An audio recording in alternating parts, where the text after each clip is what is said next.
tries to move it to the over-the-counter category. They petition the FDA to do that. So that's happened a lot. Like the drug Motrin went over the counter for that reason. Minoxidil for hair loss, nicotine patches. There's, Zantac, Pepcid, Antivert, Meclizine. There's tons and tons of examples. But that request to go over the counter is triggered by the drug manufacturer in response to consumer demand. There hasn't been consumer demand for this drug, right? We don't have a lot of malaria in this country. The only uses for hydroxychloroquine historically have been for lupus and for rheumatoid arthritis.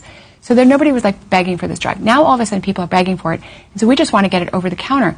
It is over the counter in most of the world. It's actually sold in the vitamin section of pharmacies over the counter in much of the world. For example, Indonesia. For example, Iran. For example, most of Latin America. It's sold in Africa. It's widely available. People carry it in their pocket like we carry Tylenol.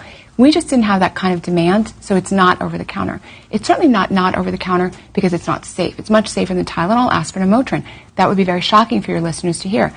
What I want your listeners to process is, why are we talking about an FDA-approved medication at all? Why does anybody but a doctor and patient have an opinion on this subject?